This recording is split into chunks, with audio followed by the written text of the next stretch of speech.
Hola, ¿cómo están? Bienvenidos a la clase de hoy. Hoy día aprenderemos sobre la estructura organizativa y administrativa de la colonia y cómo la corona española organizó el gobierno en los territorios conquistados en América. El sistema colonial español fue una organización política jerárquica diseñada para mantener el control económico, político y territorial sobre las colonias americanas. En la cúspide del poder se encontraba el rey de España, considerado la máxima autoridad de todos los territorios coloniales. Para administrar las grandes extensiones conquistadas, se crearon instituciones y divisiones territoriales específicas. Estas instituciones controlaban la economía, la justicia, la política y la vida social de las colonias.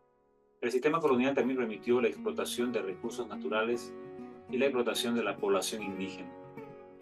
Es importante tomar en cuenta el dato que básicamente las decisiones más importantes sobre América eran tomadas desde España. El rey de España era la máxima autoridad política y administrativa durante la colonia. Tenía poder absoluto sobre las colonias y designaba a las principales autoridades coloniales. Para ayudar al gobierno, básicamente en América, se creó el Consejo de Indias en el año 1524. Este organismo asesoraba al rey en asuntos relacionados con la política, justicia, leyes y administración coloniales. También nombraba funcionarios y resolvía apelaciones judiciales provenientes de América.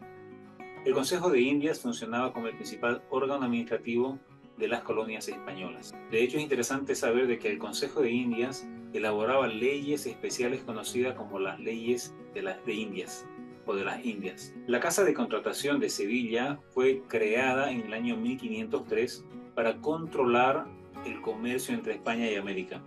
Esta institución regulaba entrada y salida de mercancías, barcos y personas hacia las colonias. También funcionaba como aduana y tribunal en asuntos comerciales. La corona española utilizaba esta institución para controlar riqueza proveniente de América. Los barcos y tripulaciones debían registrarse obligatoriamente antes de viajar al continente americano.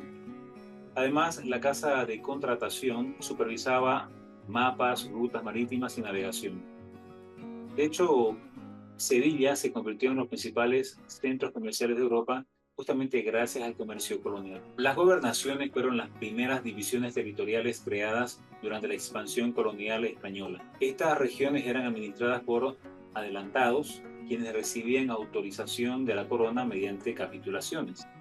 Los adelantados tenían poderes políticos, militares y administrativos sobre los territorios conquistados.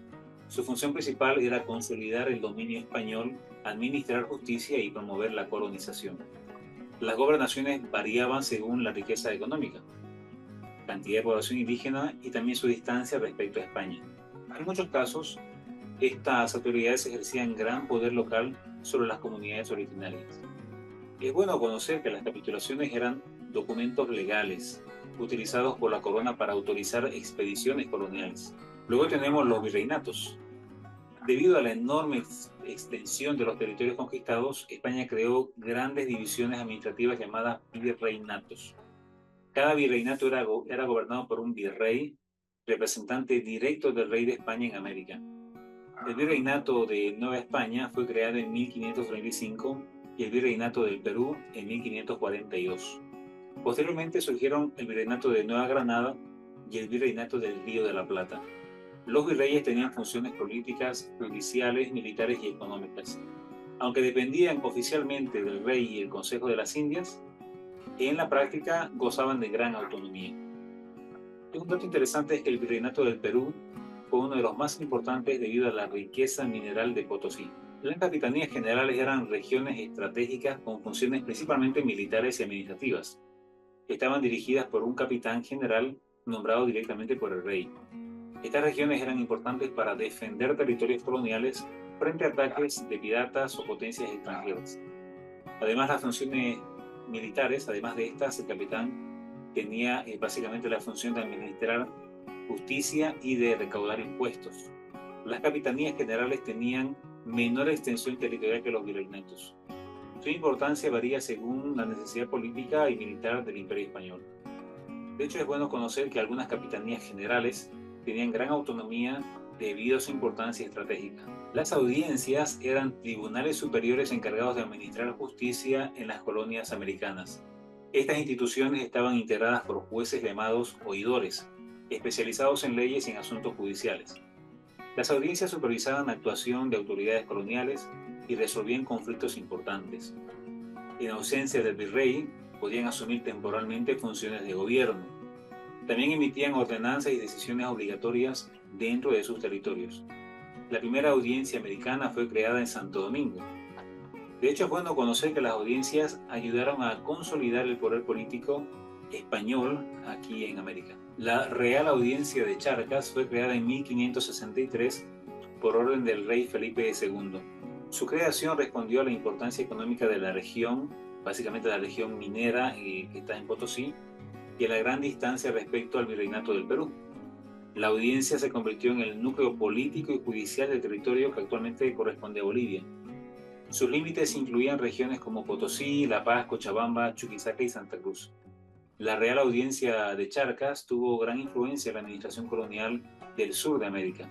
Además, organizaba justicia, supervisaba actividades económicas y políticas en toda la región. De hecho, es bueno conocer que Potosí fue una de las ciudades más ricas e importantes del mundo en la época colonial. El cabildo era el gobierno municipal encargado de administrar ciudades coloniales. Los cabildos se ocupaban básicamente del abastecimiento, distribución de tierras y el control de precios locales. Estaban integrados principalmente por vecinos españoles con propiedades y prestigio social. Por otro lado, los corregimientos eran divisiones administrativas dirigidas por corregidores. Los corregidores recaudaban tributos indígenas y organizaban trabajo forzado conocido como mita. Muchos corregidores abusaban de su poder y se beneficiaban principalmente de los intereses españoles. De hecho, varios cargos coloniales eran vendidos por la corona española para obtener ingresos económicos. Para concluir, podemos decir que la estructura administrativa colonial permitió a la corona española controlar los territorios conquistados en América mediante instituciones políticas, económicas y judiciales. El rey, los virreinatos, las audiencias, los cabildos y los corregimientos formaban parte del sistema jerárquico centralizado. Este sistema buscaba asegurar el dominio político, la explotación económica y la expansión cultural española. También provocó profundas transformaciones sociales y afectó a las poblaciones indígenas originarias. El estudio de la organización colonial permite comprender mejor la historia política y social de América Latina. Y para seguir profundizando en este tema, vamos a la aula virtual.